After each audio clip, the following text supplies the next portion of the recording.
Hi everybody, it's Thursday afternoon, it's Litsoc, and it's the penultimate one, except we haven't got one next week, of this half term. Can you believe it? Extraordinary. We're back from the garden and we're in the library again. And this week it's bibliotherapy. Anybody like to tell me what bibliotherapy might mean? Annabelle? Reading for pleasure. Reading for pleasure, reading for therapy. Marianne? Mindfulness. Wellbeing. Escapism. Yep, absolutely. To be comforted in a period of stress, because next week for almost everybody apart from year 12 who will be doing revision, it's exam week. There will be no Litsoc next week, I'm afraid. Well, because it's exam week, and but we can always have a cup of tea after school if you wish Everyone would to. still come, even if it was on. Okay. Yeah, they'd risk their revision. I've got That's the first time we've had that. You've got nothing else going on in your life, okay? So we'll see how it goes. Is that right? Okay. All right, okay. So things that we turn to when we need help. So it might be poetry, for example, the Poetry Pharmacy, proudly displayed here. William Seagate put those together. Or the Novel Cure, you might dip into that for help, or you might browse your own bookshelves or the bookshelves of the library. I'll kick off because I happen to be sitting here. Oh, and if you're wondering where the big chair is, as most people have been, the big chair, the Litsoc chair, is appearing in its third production, and this time it's Through the Looking Glass. And we look forward to year 7 tonight and tomorrow. So hopefully that'll be very good. If the posters are anything to go by. This Looking Glass is by whom? Lewis Carroll. Yeah, absolutely. And is the continuing adventures of Alice, not in Wonderland this time, on a chessboard. Okay, right. So I'm going first. I've chosen An Officer and a Spy, Robert Harris. I quite often turn to Robert Harris when I need a bit of bibliotherapy. I really enjoy his writing style. This is a historical novel. It's about France, which I really enjoy reading about. And it's historical because it's set in Paris in 1895. And in a time when we've got lots of miscarriages of justice, this is perhaps one of the worst ever. Alfred Dreyfus was accused of spying for another country, actually the Germans. And it tells the story of the trial, the horrendous things that went on, from the point of view of a gentleman called Georges Picquart. Now, I knew some of this story when I read it, but not all of it. And it goes right up. Robert Harris has done a fabulous research right up until, well, pretty much after the Second World War.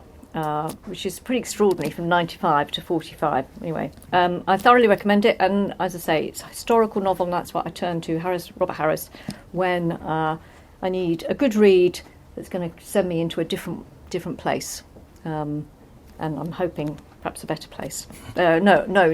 It's not a better place, but I feel lucky to be living, as it were, now. So that's me to begin with. Marianne, do you want to go next? No, I think I'm... You're good, okay, all right. Okay, do you want to sit there? That's fine. Are Or we doing that first or after? Let's do the Taylor Jenkins Reid books first. We're doing Taylor Jenkins Reid books as together, and then I'll do my other books. Okay. Because you don't like books, do you? No, I don't. Team effort. Okay. Anyway. Okay. So, would you like to sit in the seat? I would. Yeah. Okay. I like to stand. Okay. So, Taylor Jenkins Reid has written many books, and this is Seven Husbands of Evelyn Hugo, which is amazing. It's about Evelyn Hugo, obviously. Obviously. And she's an actor during... What time is it? 50s. The 50s. Yeah. But it's also like a love story between her and a fellow actress called Celia St. James. I can't remember her last name. Anyway, It's really cute, and I love it, and I read it when when I'm stressed. Okay. It's really good. I recommend reading it. Yeah, I read it when I was in Costa Rica, and it was like the perfect place to read it. And I was like sitting on the beach, and I was walking around a jungle, not paying attention to the jungles, but reading the books. So, I mean, like, So it was very good. Had you both read it before Hannah's? No. Yes. You hadn't, so it was Hannah really who got you into it. Thank you, Hannah. Yeah, it was Daisy Jones to start with. Yeah. Okay, so I'm going Right, to talk so about Daisy Jones Daisy now. Jones, then, right? This is such a good book. I think I relate to it quite a lot because I love Fleetwood Mac, like, too much. I'm actually going to the tribute band on my birthday. That's a great birthday treat. Yeah, it is. Present. Yeah, and is that what you listen to when you're revising, then, Fleetwood Mac? Well, sometimes, yeah. Sometimes. But I think it's too good. I kind of just tune out from the revising. Right. So I have to listen to songs I don't like very much. If you I listen see, to okay. Fleetwood Mac while you were revising, wouldn't you then associate that book with Yeah. revising, and then you can't read it to calm down? That's a good point. No, Yeah. anyways, so this book is very... I'll just ignore that. Yeah. So this book is, like, it's really good because by the end of it you think they're a real band, even though they're not. Well, they have released songs on Spotify which are really good, actually. So go ahead and listen to those. But I love how it's set from loads of different people's perspectives, because then you get the whole story rather than just one viewpoint, and you fully understand what's going on. And I like how it's quite simple, like with every single band that goes on tour, but you don't really know how much goes into going on tour. So Yeah, because we Yeah. haven't done it, have we? yeah, No. So it's really good on that world. yeah. Yeah. And the other one, Malibu And Rising? Malibu Rising. This is a perfect beach read. So it's about Nina, I can't remember her last name, Riva, and she is a surfer who's also like a model, and she's really famous, and she throws a big famous party every single year where everyone in Malibu comes, and it causes calamity every year, and then you just find out what happens, and it's set like from different times in the day, so you know, like, so it's quite a build up, and then there's flashbacks and stuff. So Okay. So it's a good escapist read Yeah. for this sort of period. Okay. yeah, and it kind of like makes you happy. And also with all of these books that she's written, there are connections between the characters, like characters show up and it like interlocks. It's and a I really like self-contained that. universe. Yeah, and I Yeah. really like that. That's a good sign, isn't it? So- If she's done well enough to do, be able to do that. She's That's such a great. good writer. Yeah. Great. So, Thank you both. That's great. Brilliant. Really good. Thank you. Okay. Oh, I've got my next two. Oh, you've got another two. Okay, so Right, thank you. Oh, well, I hold your applause. I think quite obviously I have chosen the Percy Jackson universe for the next recommendation. My favourite of the original Percy Jackson series to read for therapy is The Titan's Curse, because I have so many like good memories attached to it, especially because I read it in lockdown first, and I just couldn't remember like sitting outside in the sun reading it. Anyway, that's a really good one to read for bibliotherapy. But in terms of like the Heroes of Olympus, don't read The Lost Hero, because that will just make you stressed. I don't like The Lost Hero mainly because Jason is in it. Jason Grace. So annoying. Don't read it. Not Jason from the Argonauts. Not Jason and the I think Argonauts. I skipped through half. Jason Grace, and the fact that there is no Percy Jackson in it. This is so much better because it's the second book and it does have Percy Jackson in it, and it's set in Camp Jupiter and it has Raina in it, and Raina is so cool.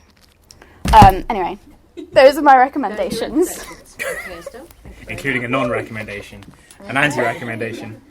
Thank you, Esther. Great. Thank you. Sophia, do you want to go next? As you might have to go a bit early. Yes? Okay. Grab myself. Okay, so this is The Windrush Child. I think this book, it's a lot. I feel a lot of emotions when I read this book. Sometimes I feel like really sad for the different parts of it because of like the transferring from Jamaica to London. I think Leonardo feels really upset, and I kind of like feel that when I'm reading it. But when he finds friends, and when he kind of settles in a bit more, I feel like really happy, and I kind of connect a little bit as well. Yeah, it's a really good book. Do you want to hold it up so we can see? Right, so it's Benjamin Zephaniah, sadly no longer with us now. Great poet, isn't he? And also his first one, The Refugee Child, as well. Yeah. Have you read that one? I haven't, but I really do want to, though. Yeah. Yeah. It's again, it's the experience, and it's quite difficult, but it's hopeful in the end. So yeah. Yeah, he deals with hard-hitting issues, but he does it in an uplifting way, and that's why it's a good bibliotherapeutic recommendation. Absolutely, and he's such a fabulous writer because he was really badly dyslexic. Those of you who studied his But he's got it going on. fiction, but he's got it going on. Oh my God! Totally. Well done. Thank you. You two are from a good double act, you know. Yeah. Just saying. Yeah.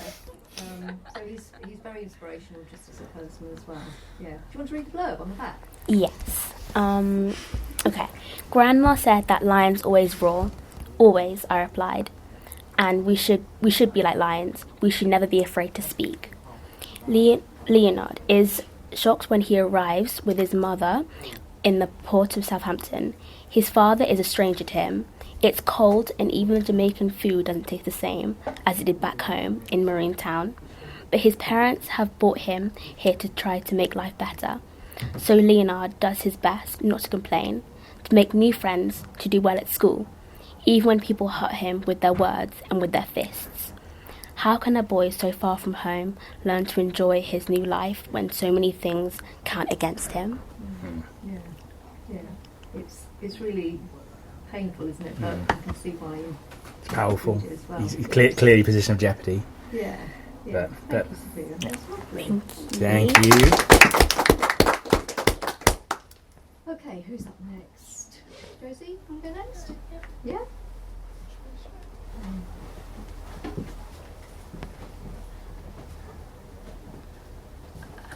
So I chose One Day.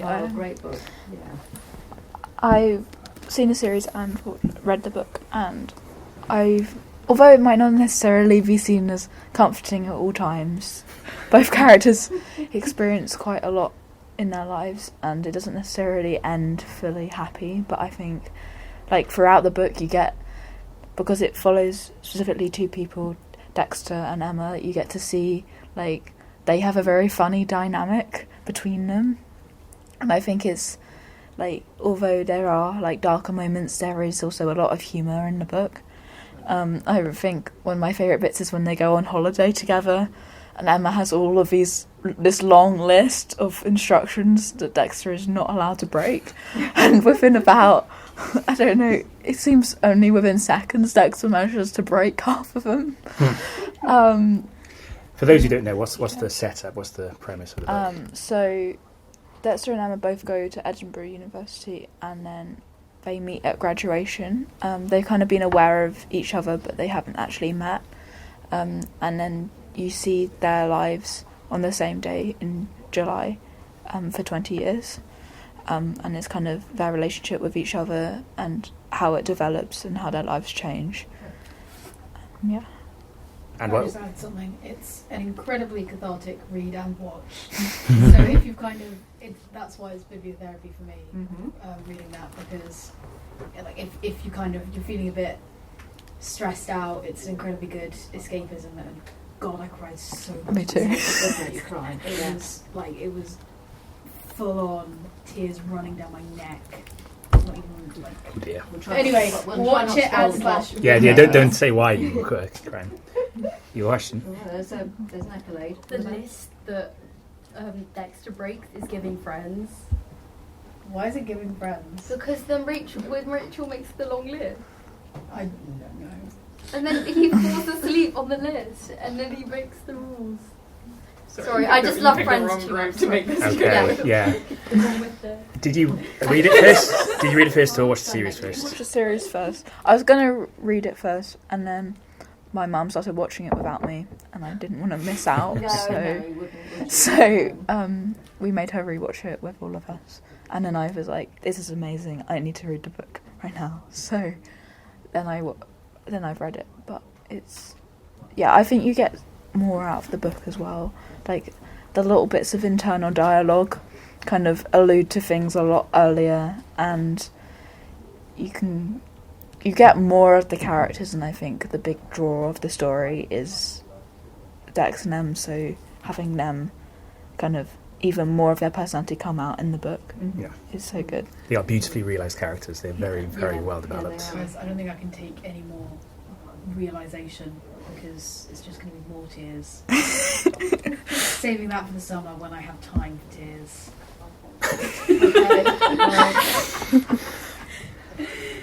Not too many, we hope. Thank you, Josie. All right. Thank you, Josie. Thank you very much. Good choice. Who's up next? No, you can't go again. Not so. You've still got a few people who haven't been yet. Yeah. So, who's next? I can go. Yeah. Yeah. Or Katie. Oh, Katie. Yeah, go. Katie, that'd be great. Welcome, Katie. Hello. So I picked Maurice by Ian Forster. I do not have the book, sadly, but it's basically about this boy who's this like little gay kid who grows up in like the 1890s, I think, and he's basically just like discovering his sexuality in a time where it's very much unaccepted to be gay. And I just think it's like really well written. I got recommended to it by like an English student basically.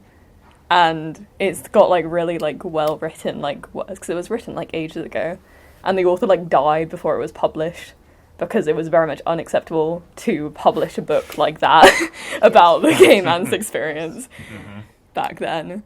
But after he died, it was published, and it's just really like moving. It's very like relaxing to read. I read it like in Portugal, and it was very like soothing. It like put me to sleep. But it's a real comfort read, despite the fact that Maurice has problems. He's like having a moment. Yeah. But like, it's just kind of like calming because it's just he's just going through his life. Yeah. And kind of like experiencing things with like this guy that he meets, then the guy leaves, and it's really sad. And I was sad for him. But yeah, I would recommend. It's a very insightful little book. He's a good writer, Forster. He really Yeah. is. Has anybody read A Room with a View? Yeah, Hannah? Oh, yeah. Yes. Oh, my mum maybe watched it. Yeah.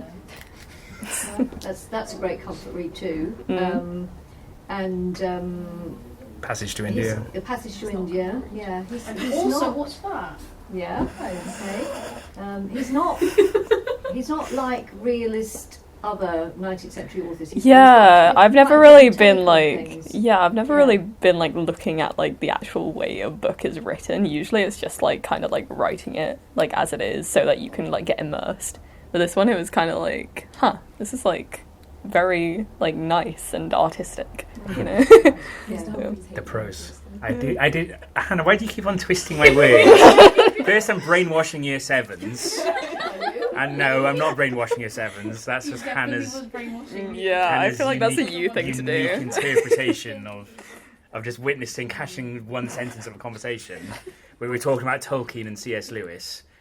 Yesterday afternoon. Yeah, and she claimed that you were basically telling that Tolkien is the most important figure in literature ever, which I did not say at all. I just said he was very influential on today's fantasy authors. Other things, Hannah. And as far as Ian Forster goes, I just happened to say I thought he was a bit overrated. But we're not going to go there now, okay? Because this is about bibliotherapy. It's not debates. Anything can be a debate if you try hard enough. I don't want to try. Anyways, thank Hannah you. just loves lobbing hand grenades in.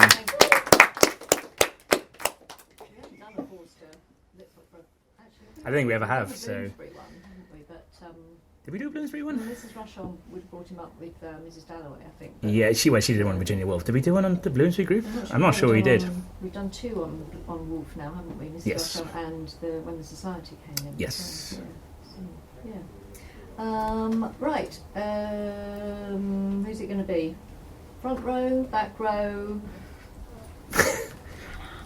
Let's get Hannah up here so I can have a right of reply after some of the... No, you didn't want it to make a star. Sorry, what? I thought it Oh, with Hannah, I'll make an exception. I know what I heard, okay? Libelous. I make libelous statements now. Slanderous. Yeah, very much so. So this is the book Marianne handed to me. I'm glad. Because I couldn't pick because there's so many. I know we talk about this every week, but not sorry. And Miss Huntley and I were talking about it yesterday as well.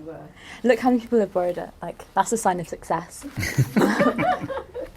I'm not really sure what the cover's doing. It's very like Twilight-esque. Yeah, it's a strange choice. A bit gothic, isn't it? That's exactly what, in my bag when right it came in, that's exactly what we said. Oh, okay. It's a new demographic, yeah. Yeah, well, whatever gets people reading it gets. Yeah, well, it's working. Look at all those date stamps, right? Well, that's the next read. I have 5 copies of the first Twilight at home because I keep forgetting I have it. And then And you guys, my mum donated How do you all our even do copies that? of Twilight the other day, and I went, "Oh, don't you want Lily to read those?" And she went, "No." You have multiple copies. Marianne, how many copies was that? Twilight is 4. 4 Because we've copies. got all the books. I started Oh, reading them in not like the same year one. 6, and then I got to the part where they like first kiss, and I was utterly scandalised, and then I put it down, and I never touched them again. Well, the only thing more scandalous than Twilight is Pride and Prejudice. It is scandalous. A mere gentry lady marries a high ender. With her Keira Knightley. High end. I like that. 6 inches deep in mud. Yeah, oh. Anyway, Can't have that. bibliotherapy. Why is it bibliotherapy? Well, the relationship between all the Bennett sisters, it's so sweet and like picturesque, and like the way they rely on each other, and they have all their flaws and stuff. Like, I think this is exactly what Marianne said last week, but like, you know, with Mary playing the piano, like, oh, that's so real to me how she can't play at all. But she does it Quite anyway. sure we're reading the same book, Hannah. There's an awful lot of please not do that anymore, or Kitty, you're coughing too much, or Yeah, but that's just look like- at this bonnet I've But it's bought. so It's It's sweet, all yeah, funny. exactly. The parents It's only like two of the children out of all of them. unpopular opinion, I dislike Mr. Bennett more than Mrs. Bennett. Just putting that out there. Anyway, it's like the Just point, state your reasons so why. annoying. because at least she has a personality. You're attacking his character now. He doesn't Yeah, do but anything. He Mr. just Bennett's sits in his so busy office. from Mr. Collins. He only talks to. We don't like Yeah. in office. He doesn't like participate. Like Mrs. Bennett. Okay, she's a bit too far in what she does, but she has a point. Like if she doesn't get them all married off, what's going to happen to Well, them? it's true. Yeah. But she Yeah. keeps getting You drunk can't just at the sit rich and do people's nothing. parties, and it's putting off Mr. Darcy. She's allowed to enjoy herself, Marianne. Squiffy. Squiffy. And she dealt with Mr. Cullen. Mr. Bennett didn't do anything about Yeah, that. he did. He just sort of made sarcastic comments that went over his head. Yeah, no, but Lizzie would have had to get married to Mr. Collins. Mm, And then, like, everything with Mr. Darcy's gone out the window then. Oh, Also, got Mr. that. Collins is gross. It's a bit I do. creepy. It's interesting, isn't it, Mr. Bennett, and a lot of Jane Austen's fathers. One does wonder what her father was like, whether he was, because I think she got a lot out of talking to him about books. That's more than clear, but whether what she actually felt about him and what their relationship was like, it's very difficult to know, because there's at one end there's Sir Walter Elliot, who's as vain as a peacock about his estate, etc., and then there's Mr. Bennett, who's quite weak and has, as you say, checked out to some extent. Yeah. yeah, you're not a good father if you're only a good father to one of your 5 daughters. Like, He's a bit mean to some of yeah, he's so judgy. Yeah. Annabelle wants to. I have long lifetime friends, which are the 4 Bennett brothers. Wow. I mean, As in, Like real people. surnames are all Bennett. yeah, and they're, okay. no, they're a family, and they're all brothers, and they're like, That I tends just to be what family They're called problems Fred. are. yeah, They're called Fred. But like, I feel like when you first said that, like, I was like, oh, that's so weird. And then I know the One Bennets. of them called Christopher. no. but I've got a sign now to read the book. I've got So- Okay. Yeah, that Sign it's a it. sign to Yes, to read the Annabelle, book. yeah. The Sign red I with the need gold in You the- do. This, love this it. is your summer holiday read, then, yeah? Yeah. Yes, quite. Also, the gardens. like what we were talking about last year. Good It's just callback. lovely to be outside, and the big houses like me and Miss Huntley were talking about yesterday. Oh. Sounds like you're having a very nice conversation you two yesterday. Isn't this supposed to be like Oxford tutoring or something? We were talking about. Digressed. And there was, In a very pleasant way. Who I'd met at the weekend, and it was. Well, I met at the weekend somebody who volunteers at the Walter Scott House, which is in Scotland. Walter Scott, a 19th century historical novelist. Actually, was a great admirer of Jane Austen, funnily enough. So they're contemporaries. And if you go to Edinburgh, there's a great big monument where we're sitting on it. But she was talking. They are very, very strapped for cash. I mean, really badly, like a lot of art museums, etc. But she was saying that they were trying to find similar places, similar sorts of houses, you know, with what are they all doing? And she mentioned Chawton Library, Chawton House. Well, Chawton House is where Jane's brother lived when he was adopted. If you don't know the story, he was adopted by the very wealthy family, and this meant that eventually he could give a home to his sisters and mother. And so I went on to see if, you know, they were saying, we're really strapped for cash, help, help, help. They weren't, but you see what she was saying. And anyway, it's funny because I used to visit that website quite a lot because we took trips down there, and this is what we were talking about yesterday. But also what I discovered on there was a get-together of the 1995 production people. So Jane, Susanna Harker, Mr. Bingley, played by Crispin Von Carter, Simon Langton, who directed it, and various other people. And they had a sort of reunion, and they were talking. And I thought, how did I miss this? Obviously, you know, whatever. Anyway, so I was talking to Hannah about this, you see. And this is what I was going to send to you once school's over, and Litsoc was over as well. Okay, so there's some lovely photographs. Because last week we were talking, weren't we, what was better, the 2005 film or the 1995 production? Okay, so that's how we had this lovely conversation. I think they should do that for the Year 7 production. Yeah. What, Pride and Prejudice? Yeah. Enlightened. Wouldn't that be so cool? What? Do it for the school production, Pride and Prejudice. Year 7 production. She said Year 7, not the senior production, the Year 7 production. Get the no, do a film. I think the senior production might be a better bet. Somebody here has been to Ostentatious, haven't they? Me. Yes. Ostentatious. Absolutely fabulous. If I can find a production that's nearby, we'll go to it. Okay? It's fabulous. Do you want to see how it works? Mm-hmm. So, at the start of the production... Hello! At the start of the production... It's Pride and Prejudice mug. Hold it to the camera. Yes. Yeah. Thank you. Applause for having this mug. Thank you very much. Take what we can get. You guys will call it anything. So at the start of the show, you walk in, you sit down, you have a little chat with the person next to you if you're feeling brave, and then the show starts. Curtains come up. It's very exciting. You're very excited. I'm setting the scene here. They then go. They have this whole spiel about being a doctorate and how there's 195 or something missing Jane Austen books, and you've just found one. What's the title? And then the audience will give out different titles. I can't remember what ours was, which was a bit, it was something a misdemeanor. Okay. So it was a play on Pride and Prejudice, and it was M something a misdemeanor.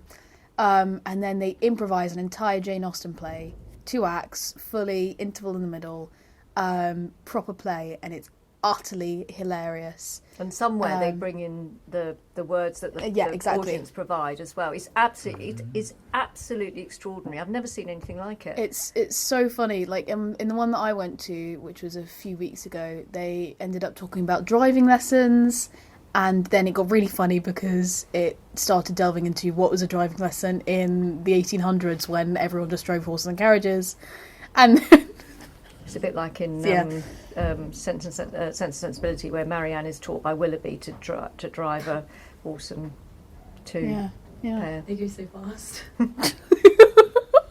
With yellow wheels. It has to be a... Say it to you. Yeah, it has to have yellow wheels to be really fashionable. Yeah. So. Yeah, anyway, if you can go to Ostentatious, go, because it's so funny. I did not stop laughing the entire time. Yeah. So the good thing about this is it has what kind of ending?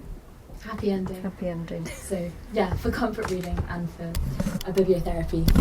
You can't end like one day, sorry Josie, but like for me I need something that's like gonna make me feel uplifted in the end. You don't have to diss other people's books just to uplift your own. I've really got to get Annabelle to read this. That's a red flag.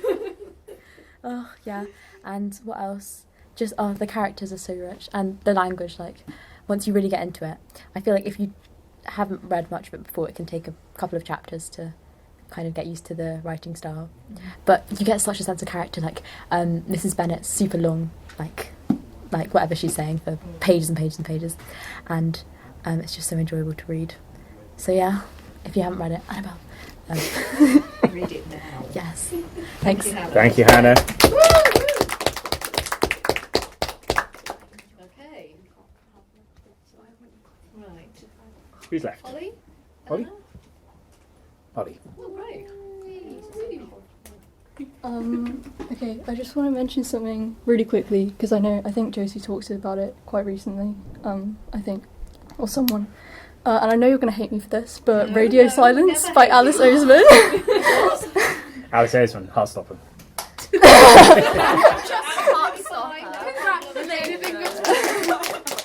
Anything but Twilight, which I'd chuck out the window. I really would. My two favourite.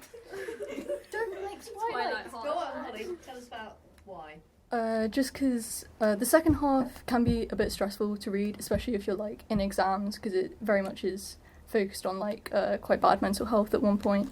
But the first half, even though like there is kind of that running through it, the first half there are so many just like lovely moments. It's just like about this growing friendship between these two people, and it's super nice, this book, because like it doesn't try to make it into like a romantic thing, which so many books do. Like it just builds up this amazing platonic relationship and you really just love them, and all those lovely moments are just really like, you know, bibliotherapy for me. Excellent. That's great, Holly. That's just what we need. Something that's Well, hang on, I don't think we're down there yet. I have a book, but it's Percy Jackson, so... Oh, that's all right. You can still do your Percy take on Jackson. Percy Okay. Jackson. My take's like pretty much the same as yours. Yeah. But, okay, well, I'll talk about it anyway. I'm sure you have something else to say on it. And there's always more to say about I Percy always Jackson. so I love Percy Jackson. It's which probably one is this? this is the last one in the main series, the Last Olympian. Yeah, my favorite one in this series is probably either the first or the third, and although I kind of usually skip over the beginning of the first one because there's like it's not really slow, but there's like no action or anything, and this one's like a bit sad because like a bunch of people die at the end, but like because there's like the war. But then also in the second series, the second book, it's even made even better by the fact that you've just been entirely bored by the first book. Yeah, and so it makes that like reading that book feel even more amazing because you've just had to sit through read the entire first book in the series without any of the good characters. Yeah. Well, apart from Leo. Oh yeah. Leo's good. Yeah, I hate everyone else characters. So. Which war is it? Wait, which one? This one? Yeah. The first one? Well, is it the Titans? Oh yeah. Wait, is it? The Titan's Curse is the third. Well, yeah, that's the. Who are they fighting against? Yeah, they're fighting. Yeah, they're fighting against. Okay, Yeah. So just so we can ground it in the myths for those who haven't read Percy Jackson, but those who might know the mythology. Yeah, they're fighting against the Titans. Right. Can't really think of like any major plot points except for the fact that they're fighting against the Titans. Pretty big plot point, that. Well, yeah, but it's like the main thing of the book. But even though it's like an action book, I really like reading it for comfort because like I think I started reading it like a couple of years ago, and I mean I don't know when I started reading it, but like it reminds me of like those times. So yeah, makes me happy, I guess. It's a book that takes you back to a previous time. Yeah. Nostalgia. I think you started reading it in year 5 because I remember I came around to your house in year 5 and you had the whole Percy Jackson series just in your bedroom. Yeah, they're all on my bed so I can read them at like any time ever. Yeah, which is they all fall on my head when I'm trying to fall asleep. It's quite annoying because there's like 20 of them or something. Yeah, there's a lot of them. So that's. All right. Thanks, Lisa. Thank you. Anybody else? Anna? Final call? Very, very short one. Yeah. That's It's fine. quality, not quantity.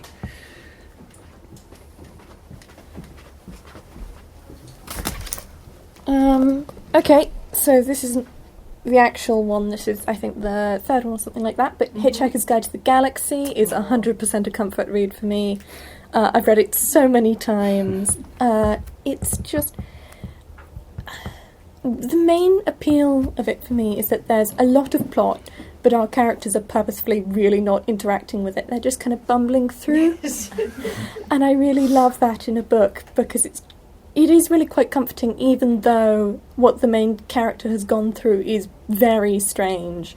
But I think, in a certain way, that's part of its appeal, because immediately you're thrust into a world which will never happen, and so you're really removed from reality, which also makes it really appealing. It's a very surprising book. It makes no sense, and part of the plot is that there is something that makes no sense, which I think is really fun.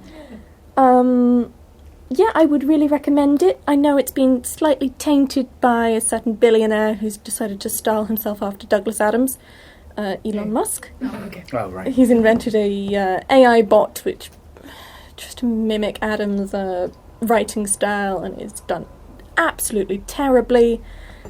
Speaking of terrible... Well, everything Elon Musk does is terrible. Horrified. Speaking of terrible, there's a movie. You shouldn't watch it, but there is a TV show which is very good, and then, of course, the original radio adaptation. I pirated the TV show, so I don't know if there's a way to get it legally, but if you can, I would suggest doing that. I think you mean you didn't pirate it. You didn't, because just in case the police Just are in watching. case the BBC's watching. No, I took it off a perfectly legal website with some very interesting ads at the bottom. Okay, say no more. Seriously, say no more. Don't say anything else. It goes in phases, don't they? It's available and then it's not available again. And whenever there's an anniversary, the BBC will put it on again. So, I don't know why it's not on, because I'm sure Adams would be happy for it to be sort of around. Very fun book, very British sense of humour, I'd say, if you want to say it like that. Quite thin. You can read it in a very short period of time. I would really, really recommend it, because I need more people to talk about it with. It's just me and my dad flinging quotes back at each other, and it just, I need more people. Any of you guys read it? What did you do? Is that a yes? You were waiting for that. What? Holly, isn't that you read my Meaning copy? of life. Yeah, Holly's read it. She read my copy. So if anyone else wants to, I have quite a few copies. The Meaning of Life. Have you read that one? No, I haven't. Oh, it's using things like English place names to determine different sort of things. So it has an English place name like Steeple Molesby, for example, and then they'll he makes up a definition of what this might be. Yeah. So Kingston might be, what you feel like when you're triumphant about something. In other words, you're feeling like a king. So it's very Adamesque. Maybe we should do a Litsoc on Douglas Adams. Yes. Yeah. There you go, we'll do it. Thought. There you go. Thank you, Alan. That was Alright, thank you. Mr. Humphreys. Yeah, okay, I'm going to do a nice heartwarming recent example, which hopefully some of you have heard of. Big Panda and Tiny Dragon. Not heard of this? No. Oh! I've seen it in Alright. Beloved friends, Big Panda and Tiny Dragon journey through the seasons of the year together. And although they often get lost, it leads them to discover many beautiful things. They explore the hardships and happiness that connect us all. They learn how to live in the moment, how to be at peace with uncertainty, and how to find the strength to overcome life's obstacles together. That's not bibliotherapy, I don't know what is. Absolutely. And here we go. So it's by James Norbury. And are you sitting comfortably? I'm not going to read the whole thing, obviously, I'll just read a little bit. So it starts in spring. There you go. And there's Big Panda. So Big Panda is the wise one, and Tiny Dragon is the, probably more like us. So be brave. You never know what a first meeting might lead to. First meeting between Big Panda and Tiny Dragon. There you go. Shaking hands. And a new day and a new beginning, said Tiny Dragon. What shall we do with it? And yeah, you can see the beautiful Japanese style artwork here. Which is more important? Asked Big Panda. The journey or the destination? The company, said Tiny Dragon. I'm too busy to see all the flowers right now. This is a very timely one, I think, in the context of what's going on, said Tiny Dragon. All more reason to look at them, said Big Panda, and it might not be here tomorrow. Isn't nature incredible, said Tiny Dragon. It is, agreed Big Panda. But we are just as much a part of nature as the tree or the spider, and just as amazing.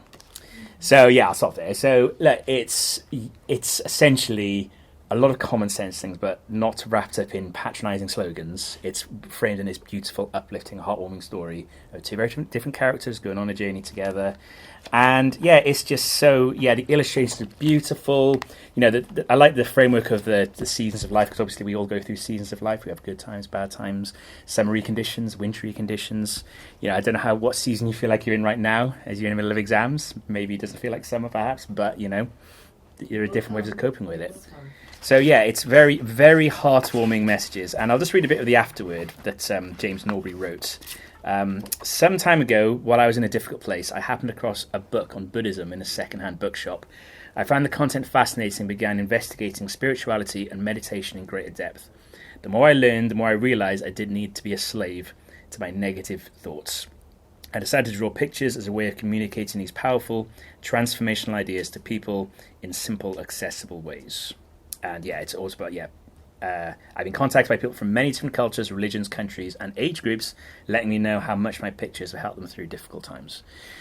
So yeah, it's medicine in book form, essentially. So yeah, you could do worse than check this one out. And two fabulous Chinese symbols as well. Oh yeah, Yes. Absolutely. The mythical and the Yeah. actual. Yeah. Mm-hmm. Mm-hmm. Big symbols of China, pandas and dragons. So there you go. And yeah, a tiny dragon like Mulan, Mushu. Yeah, just like that. He's a tiny dragon. In Earthsea, in the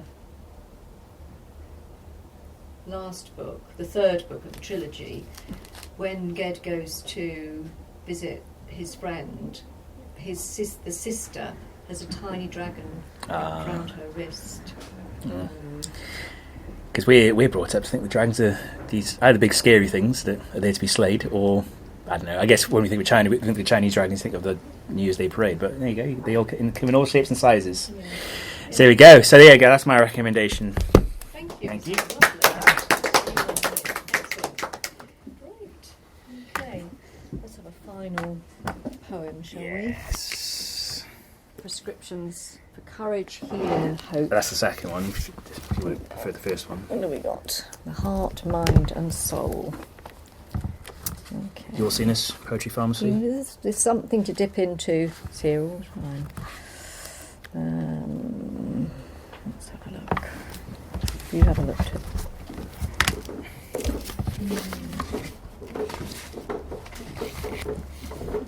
Yeah, overthinking, procrastination,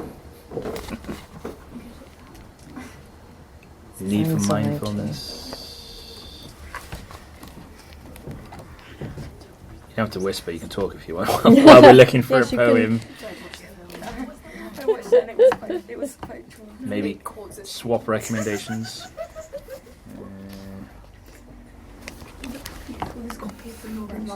Oh yeah. Yeah?